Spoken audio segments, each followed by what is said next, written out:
하나님의 말씀 봉독하겠습니다. 이사야서 19장 16절에서 25절까지의 말씀입니다. 구약 988면 어간에 있습니다.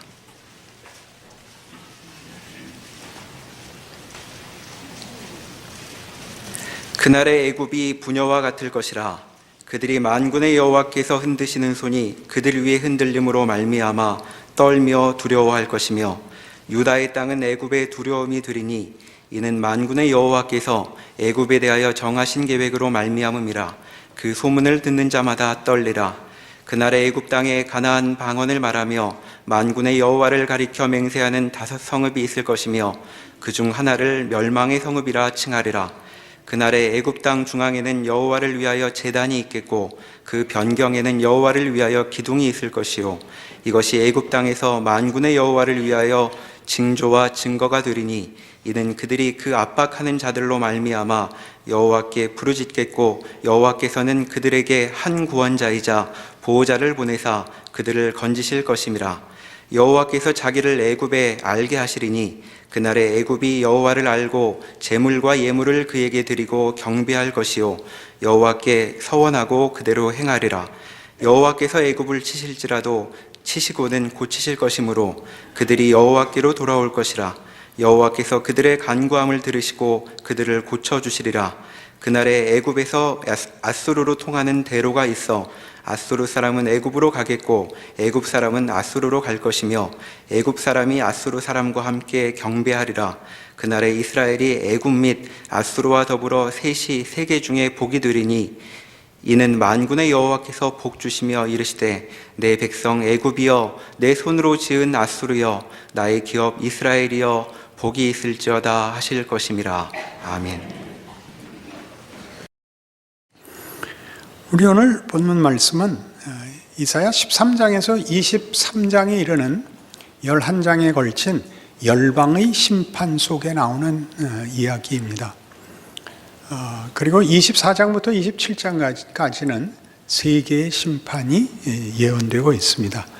열방이라는 것은 당시 이스라엘을 중심으로 한 인근 나라들, 그 이름을 대면 알 수 있는 나라들이 앞에 차례차례 지목되고 경고되고 있고, 24장부터는 전 세계를 향한 하나님의 심판을 예언하고 있습니다. 그 한가운데, 심판의 한가운데 오늘 우리가 본 것과 같이 24절, 그날에 이스라엘이 애굽 및 아수르와 더불어 셋이 세계 중에 복이 되리니 이는 만군의 여호와께서 복 주시며 이르시되, 내 백성 애굽이요, 내 손으로 지은 아수르여, 나의 기업 이스라엘이여, 복이 있을지어다 하실 것임이라. 이렇게 함으로써 심판이 다만 보복이거나 처벌에 불과한 것이 아니라고 선언을 하고 있는 셈입니다.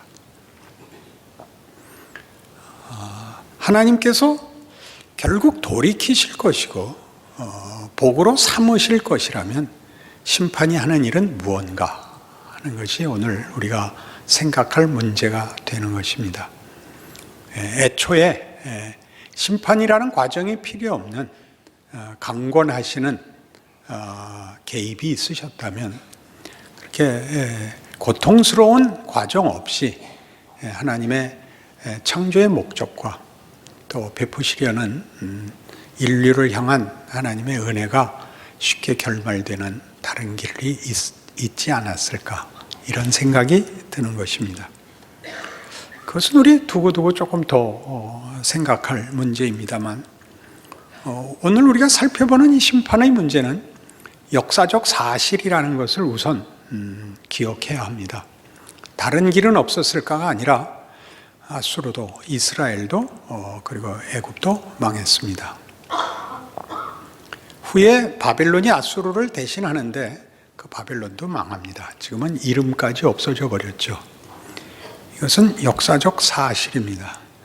그래서 그 역사적 사실들이 가지는 무게, 그리고 진정성을 이해하지 못하면 우리는 이런 일들이 일어난 역사와 그리고 그 역사 속에 살고 있는 우리의 각 개인의 실존, 가치 등에 대한 이해가 턱없이 부족하게 됩니다. 어떻게 심판과 구원이 한 줄에 연결될 수 있는지 그것이 우리에겐 궁금하고, 기왕 궁극적으로 그 운명이 하나님의 은혜와 긍휼과 구원에 있어서 구원이 최종적 목적지라면 그 과정을 심판이 아닌 더 나은, 더 쉬운, 더 편한 다른 방법은 없었을까? 그러나 역사적 사실이 심판이었으니까, 그렇다면 심판의 필요성은 우리의 이해와 뭐가 다른가? 이렇게 이제 본문에 들어가는 것입니다. 고린도 후서 10장, 신약 성경으로 오셔서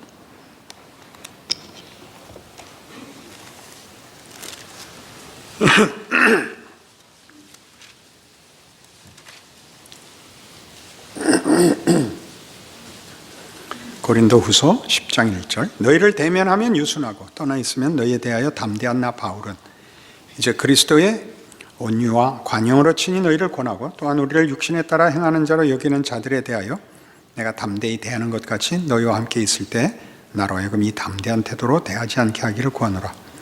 우리가 육신으로 행하나 육신에 따라 싸우지 아니하노니 우리의 싸우는 무기는 육신에 속한 것이 아니요 오직 어떤 견고한 진도 무너뜨리는 하나님의 능력이라. 모든 이론을 무너뜨리며 하나님 아는 것을 대적하여 높아진 것을 다 무너뜨리고 모든 생각을 사로잡아 그리스도에게 복종하게 하니 너희의 복종이 온전하게 될 때 모든 복종하지 않는 것을 벌하려고 준비하는 중에 있노라. 그러니까 이 심판은 하나님을 대적하여 높아진 모든 교만한 것을 넘어뜨리는 것입니다. 부러뜨리고 쳐부수는 것입니다. 그런 것이 궁극적으로 구원을 목적으로 하고 있다는 것을 기억하면 그것은 보복이거나 분노만은 아닌 것입니다. 이들을 심판하여 꺾어 그리스도께 복종케 한다는 것은 대단히 음미할 만한 설명입니다. 그리스도, 구원자, 구원자는 우리를 구원하기 위하여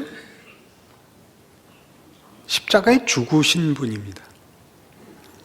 하나님을 대적하여 높아진 모든 것들을 사로잡아 쳐엎어 예수의 죽음에 끌고 오는, 그리하여 구원이 결과되는 이런 방식은 하나님께서 저들의 교만을 무너뜨리는 것이 하나님이 저들과 경쟁적이거나 또는 전투적인 구조를 갖고 있지 않다는 것을 의미합니다. 저들에게 가면 하나님께 못 오고 저들에게 복종되면 하나님께 복종하지 않는 대등한 지위에 있는 것이 아니라 하나님께서 하나님이 가지신 목적과 뜻을 이루기 위하여 그것에 못 미치는 것은 놔두지 않겠다. 그것이 심판입니다.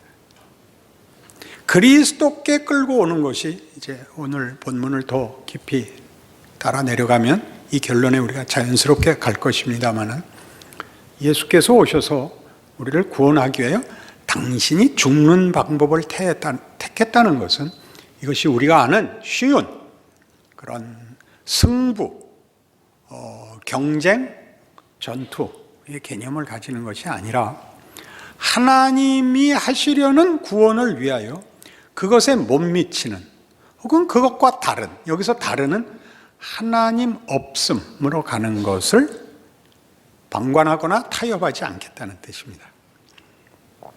예수를 믿어야 구원을 얻는다는 가장 중요한 핵심은 믿고 안 믿고를 나누는 것보다 더 우선적으로 하나님이 목적하시는 것은 예수로 말미암는 길 외에 없다입니다. 그러니까 예수를 믿지 않으면 구원을 받지 못한다, 이렇게 쉽게 이해하고 분명히 할 수 있습니다만, 더 가서 예수로 인한 구원이 아닌 것과는 타협하지 않겠다. 틀린 것이 말고 모자라는 것, 그게 아수르의 멸망, 애굽의 멸망에 나타나는 것입니다. 멸망이라는 것은 하나님이 저들을 쳐엎으신 것만으로 나온 것이 아니라 우리 인류 역사에서 보다시피 어떤 권력도 그 가치를 영원히 갖고 있었던 나라가 없습니다. 역사의 증언입니다. 다만 권력에 불과한 나라들은 다 결국 폭력이 되고 스스로 무너졌습니다. 그 나라를 영속시킬 가치가, 항복이, 만족이 없는 것이죠. 여기 하나님의 심판이 가지는 더 깊은 의미가 있습니다. 우리가 하나님을 외면하고 우리가 선택한 것에 덧없음, 위선, 기만을 우리에게 들이대시는, 폭로하는 작업을 하시죠. 뭐 그러시는 필요가 있겠습니까? 번잡스럽게 그냥 하나님 확 우리를 움켜쥐시고 붙들어 매서 딴 데 못 가게 하면 되지 않을까요? 그렇게 안 하시고 이런 기회를, 이런 시간을, 이런 역사를 허락하셨습니다. 우린 그거 또 하기로 하십시다. 그래서 아주 중요하게 출애굽 사건을 보면 쉽게 이스라엘이 종되었던 땅에서 하나님의 도우심으로 구원을 얻었다, 탈출했다 이렇게 생각하지만 출애굽 사건은 보다 큰 의미를 가지는 역사적 사건입니다. 애굽이 이스라엘을 가둘 수 있었으면 애굽은 인간들에게 궁극적인 목적이 됐을 겁니다. 그것이 전부가 됐을 것입니다. 힘이 결국 바랄 수 있는 모든 기대고, 그리고 답이고, 운명이고 그렇게 됐을 것인데 하나님이 그걸 깹니다. 애굽이 이스라엘이 빠져나감으로써 애굽이 완전한 운명과 지위를 가지지 못함으로써 인간이 만드는 최선의 혹은 최고의 조건, 어떤 지위 같은 것들이 궁극적인 해답이 될 수 없다는 것을 보이므로 애굽은 구원을 받죠. 이스라엘이 하나님의 은혜로 애굽을 빠져나올 수 있었듯이 바로를 꺾으신 것 같이 이스라엘을 종으로 가졌던 권력보다 큰 하나님의 은혜로 애굽을 깨므로, 이스라엘을 꺼내므로 인류 모두에게 진정한 힘은, 진정한 운명은 하나님의 손에 있는 것이다. 애굽이나 아수르나 바벨론이 아니다. 이런 희망이 생기게 되는 것입니다. 또 깨우침이 있게 되는 것입니다. 못 따라오시는 얼굴이 되었습니다. 그래서 아주 재미있게 예수 그리스도 안에서 이것이 얼마나 명백하게 드러나느냐 하면 로마서 11장, 너희가 전에는 하나님께 순종하지 아니하더니 11장 30절입니다. 이스라엘에 순종하지 아니함으로 이제 긍휼을 입었는지라.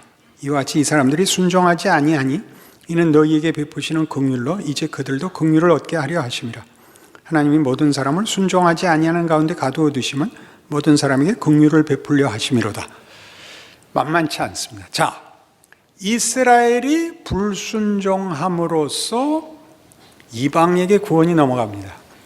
물론 저들은 구원에서 이렇게 제외되죠.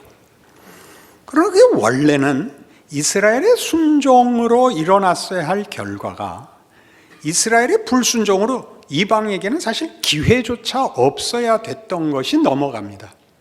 그렇게 함으로 불순종이 끝이 아니다. 불순종이 궁극적인 운명이 아니다라고 선언하는 거죠.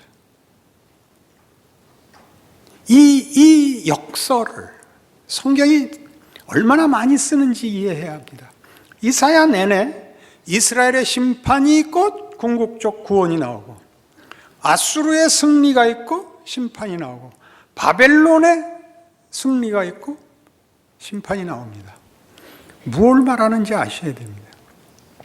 하나님을 대적하여 반대하는 것도 망할 것이요, 외면하고 도망가는 것도 망할 것입니다. 그것은 보복을 당하거나 처벌을 받는 것이 아니라 하나님으로부터만 되어지는 창조의 궁극적인 목적과 내용과 운명을 하나님이 포기하시지 않겠다라고 얘기하는 것입니다. 그러니 모든 사람을 순종치 아니하는 데 가두어 두심으로 순종치 않는 것들이 만들어낸 것, 아수르나 애굽이나 바벨론이 만들어냈던 폭력, 약자로서 당하는 사망, 강자이지만 의를 만들어내지 못해서 스스로 자초한 멸망의 길, 모든 사망, 그러니까 순종치 아니한 것은 하나님을 거부한 것과 외면한 것 모두를 포함한 인류 역사의 거대한 진실입니다. 하나님은 거기 서서 기다리고 있는 거죠. 아무도 도망갈 수 없는 길. 역사가 증언하는 모두의 멸망, 사망, 소멸, 그 자리에 예수를 보내서 누구 하나도 예외 없이 불순종에 가두어 둠으로써 거기서는 우리가 아무도 벗어나지 못한 것 같이 그 결과에서 기다려 우리를 없습니다. 사망을 부활로 없습니다. 여러분들은 이 말이 불편하실지 모르겠습니다. 앞뒤가 맞지 않기 때문입니다. 그 앞뒤가 안 맞는 얘기는 고린도전서 2장에서 이렇게 증언됩니다.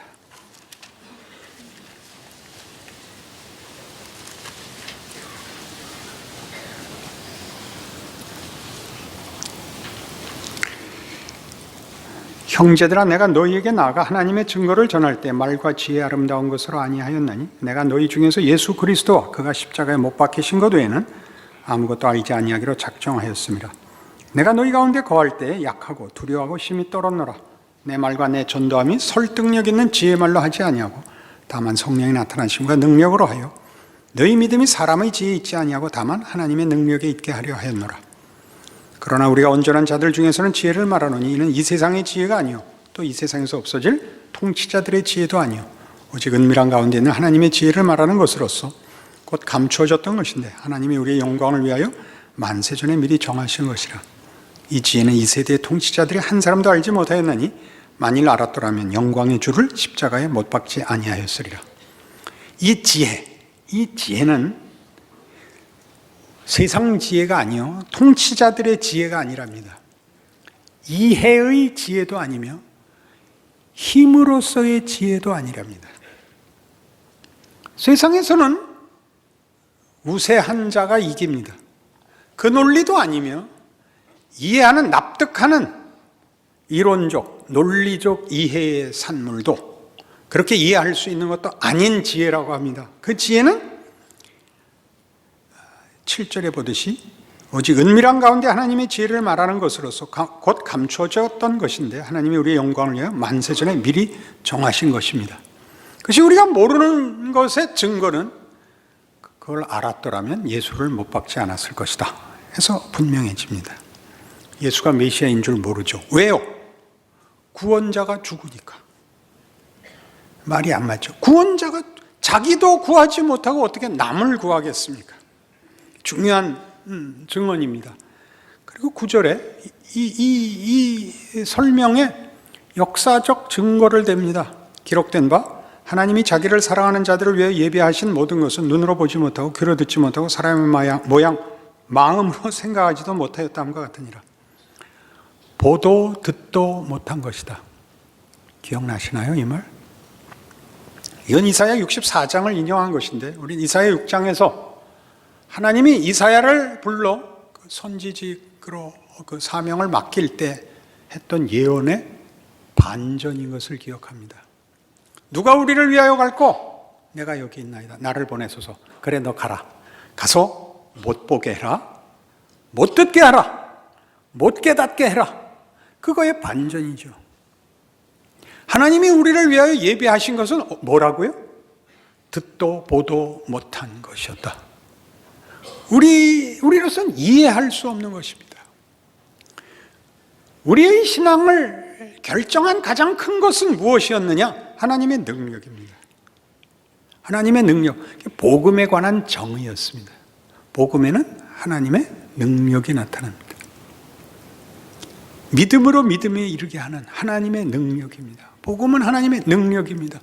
거기서 능력이라는 표현은 우리가 알고 있는 힘의 크기가 아니라 그런 것보다 큰 하나님의 지혜입니다.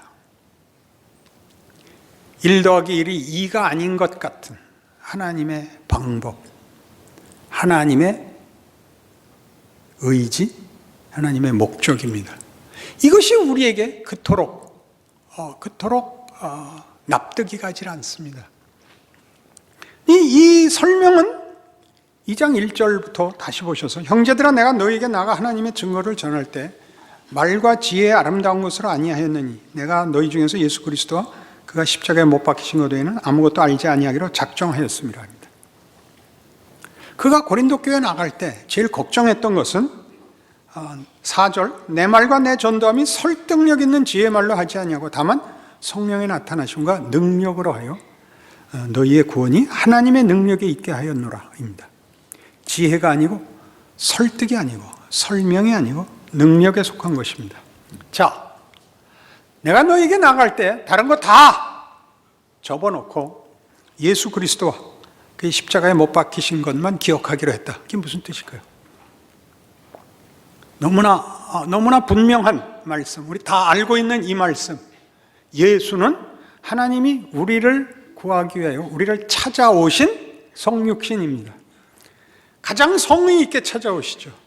힘으로 오시지 않고, 겁을 주러 오시지 않고, 강요하러 오시지 않고, 조작하지 않으시고 찾아오십니다. 하나님의 성의입니다. 하나님의 성의. 우리는 어떻게 대했나요? 그를 못 박았죠. 인간의 진실입니다. 인간 실력의 현주소입니다. 이 둘은 만날 수가 없습니다. 둘을 이을 수가 없습니다. 하나님은 이걸 잇고 계십니다. 하나님이 이 둘을 잇습니다. 거기에는 우리로서는 이해할 수 없는 역설이 있죠. 예수를 믿어서 가장 어려운 것이 뭘까요? 우리가 믿은 내용, 우리가 가진 약속이 그 과정 속에서 이해가 되지 않는다는 사실입니다. 소원이 있으나 하나님 응답하시지 않으면 열심을 내지만 보상하지 않습니다. 보상 받으신 얼굴들을 하고 계시는 분은 이따 남아 보십시오. 내가 물어봐야겠습니다. 우리가 그래서 입버릇처럼 하는 말은 언제나 절망입니다.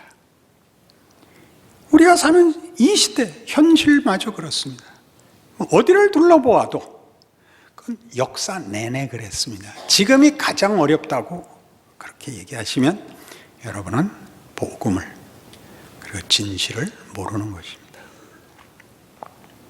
기독교는 어느 때나 어렵습니다. 하나님이 그 영혼을 찾기까지 다른 것으로는 증명되지도 전달되지도 그리고 결과되지도 않습니다. 우리는 그러나 이런 조건들이 있으면 된다고 믿습니다. 교회가 완벽하면 된다고 믿습니다. 아니요. 교회가 잘하면 다 잡아 죽입니다. 역사의 증언입니다. 교회는 이런 사회적, 선교적 책임을 지고 있음에도 불구하고 교회는 언제나 어려움으로 가득 차 있습니다. 그 갈등과 그 혼선 속에 하나님 일하고 있다고 증언합니다. 그 가장 중요한 오늘 이 성경 말씀의 중요한 여러분 각 개인의 적용, 이해, 항복은 이것일 것입니다. 여러분 생애에 일어나는, 아니 지금 현실인 여러분의 모든 갈등, 긴장, 공포, 두려움, 절망이 일을 하고 있다는 사실입니다. 여러분의 신앙 고백과 소원과 앞뒤가 맞지 않는 현실, 그것이 지금 오늘 우리가 본 이스라엘이 아수르와 애굽과 함께 만국 중에 셋이 복이 될지라, 이런 말이 안 되는 약속 속에 붙잡혀 지금은 어떻게 되고 있어요? 셋이 다 이제 망할 겁니다. 셋이 다 망해서 그 복의 자리에 갈 것입니다. 하나님이 그 아들을 보내어 증언한 것입니다. 그가 우리를 찾아오시되 그의 가장 깊고 낮추고 우리를 사랑하사 대접하는 모습으로 찾아오신 그 진정성이 우리가 소원하는 힘, 조건, 능력 같은 것들을 초월하여 일하신다고 선언하는 것이죠. 그리고 여러분 각자가 지금 갖고 있는 것 중에 가장 중요한 신앙적인 가장 필수적인 첫 번째 조건은 절망이어야 됩니다. 한탄이어야 됩니다. 그것이 여러분에게서 일을 합니다. 왜요? 형통함은 생각을 안 합니다. 우리 모두가 아는 일입니다. 형통하면 생각도 안 하고 동정도 하지 않으며 누구를 이해하지도 못합니다. 하나님 그렇게 안 하시겠답니다. 예수 그리스도에 오시면 성경의 증언으로는 그가 인간을 체휼하사, 인생을 체휼하사 하나님의 사랑을 증언하고 구체화하셨다고 되어 있습니다. 그러니까 여러분 생애의 고단함과 말이 안 되는 것들은 하나님의 일하심의 신비입니다. 하나님의 능력이 모든 것을 엎을 수 있고 여러분이 겪은 모든 그 긴장과 갈등과 공포와 불안과 의심들을 결국 궁극적인 복으로 영광으로 만든다고 선언합니다. 그것을 모르면 예수를 믿는다는 말이 무엇인지 모르는 것입니다. 여러분의 현실에서 거듭되고 있는 경험 아닙니까? 왜 그런지 모를 이것.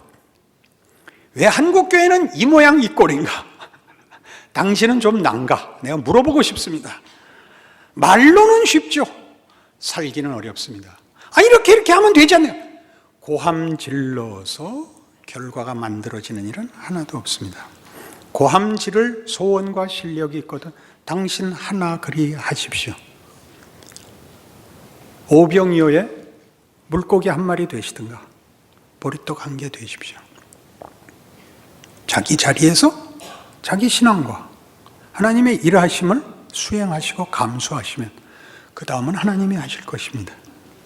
고함질로 남들을 강요하고 나 편하게 만들지 마시고 그리고 스스로의 현실에 대하여 낙담하지 마시고 믿음을 가지고 기다리시면 하나님의 기적을 보실 것입니다. 모든 성도들의 기회요 믿음의 내용입니다. 기도하십시다. 하나님 아버지 은혜를 감사합니다. 우리 인생은 귀하고 명예로우며 위대하고 기적으로 가득 차 있습니다. 우리 마음엔 늘 절망과 의심과 분노가 가득하지만 그것이 일을 합니다. 하나님이 능력으로 함께 하시기 때문입니다. 말이 되지 않는 것, 그럴 결과가 보이지 않는 길에 하나님이 그 아들을 보내신 것 같이 우리 인생을 뒤집으실 것입니다. 그 하나님의 거룩하심과 성실하심을 근거로 하여 우리 인생을 하나님께 맡기고 순종하고 열심히 살기로 충성 다짐합니다.